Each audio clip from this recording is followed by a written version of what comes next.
안녕하십니까. 골든부동산 소장 골든아저씨입니다. 오늘은 정말 청명한 가을 날씨입니다. 오늘 제가 방송해 드릴 부분은 중개사 없는 부동산 거래에 대한 시스템을 정부에서 만든다는 그린 뉴딜 정책에 대하여 부동산 실무를 맡고 있는 중개사로서 중개거래에서 나타나는 보이지 않는 문제점과 고객의 입장에서 바라보는 부동산 중개의 어려움 등을 살펴보는 시간을 한번 갖도록 해보겠습니다. 부동산 중개를 하는 중개 종류에는 매매, 교환, 임대차 등을 물건별로 나누어서 볼 수 있고 상당히 다양한 형태의 업무라고 생각하고 있습니다. 물건의 종류도 다양하고 중개 내용도 복잡할 수 있는 업무가 바로 부동산 중개입니다. 이렇게 복잡한 법률관계와 금전적 이해관계가 얽혀있는 업무를 국가가 운영하는 시스템에서 당사자가 거래를 한다. 이것은 국민들의 혼란이자 중개사들의 위기입니다. 국민들이 충분히 혼란을 겪을 수 있는 정책이 될 것이라 생각됩니다. 물론 간단한 원룸과 오피스텔 임대 정도는 충분히 당사자 간의 거래가 가능하다고 생각하고 지금도 그렇게들 많이 하고 있습니다. 그러나 수억 원이 넘는 아파트 전세 시장이나 매매 거래에서 중개 수수료를 아끼기 위해서 AI의 정보에 따라 당사자 간에 계약하고 거래하기에는 당분간 상당한 문제점이 발생할 수 있는 정책입니다. 집값의 상승에 따라 오르는 중개 수수료에 대한 불만을 잠재우기 위하여 중개사 없는 부동산 중개 거래 시스템을 만든다고 뉴딜 정책에서 포함시킨 것 같습니다만 이것은 부동산 중개 거래에서 정말 보이지 않는 중개사들이 겪는 애로사항을 모르고 그냥 쉽게 계약되는 모양새에서 느끼는 사항만으로 실시한다면 당사자의 분쟁을 촉발시키는 사안들이 정말 많이 발생될 것입니다. 과다하게 상승하는 아파트 가격에 대한 중개 수수료 조정을 할 필요는 있다고 생각합니다. 수수료 금액이 구간별로 되어 있는 효율을 조정하여 소비자들이 납득할 수 있는 선에서 결정되어지면 될 것이고 11만 부동산 중개사들의 생존권이 달려있는 업무 자체를 말살하려고 드는 이러한 시도는 정말 이해할 수가 없는 정책입니다. 부동산 중개 사무실을 제외하고 AI 시스템으로 당사자 간 중개 거래를 하여 국민들에게 이익이 되면 얼마나 다행이겠습니까? 많은 사람들이 집을 구하기 위하여 또는 부동산을 취득하기 위하여 어려움을 겪는 부분은 일일이 열거하지 않아도 다 잘 알 것입니다. 간단한 예를 한번 들어보겠습니다. 아파트 전세를 찾기 위하여 시스템에 들어갔다고 가정해 봅시다. 함행동에 35평짜리 3억 원 정도의 매물을 찾기 위하여 시스템에 들어가면 여러 아파트의 물건이 나와 있겠지요. 물론 법적으로 된 권리분석도 해주고 가격도 제시될 테고 그런 아파트를 그냥 시스템에서 나와 있는 내용과 사진을 보고 계약하는 사람이 얼마나 있겠습니까?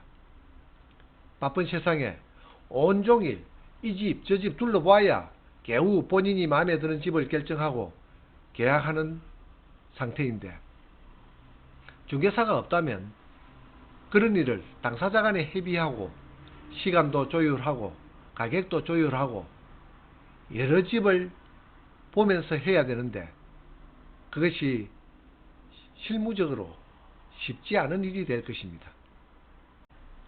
중개사들이 미리 의뢰를 받고 나면 집주인과 집 보는 시간, 금액, 이사 날짜 등 조율된 상태에서 그 집을 보게 하고, 그렇게 사사건 많은 부분들을 조율하여 계약서를 작성하기까지 거기서 오는 스트레스가 얼마나 많은지 정말 모르실 것입니다.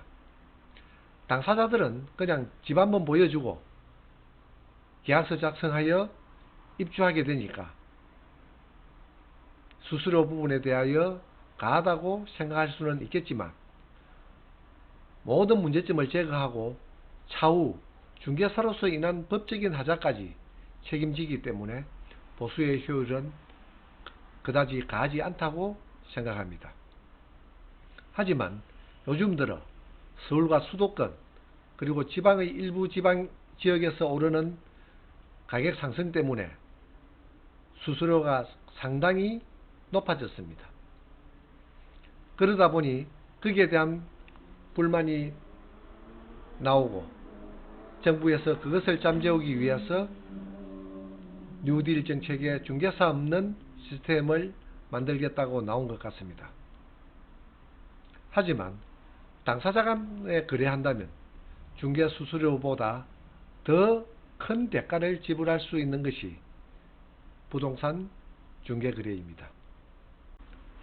어쩌다 잘못하여 평생 모아둔 내 집 마련의 꿈과 그 금전을 날려버릴 수 있고 사기를 당할 수 있는 부분이 존재하는 것이 부동산 거래입니다.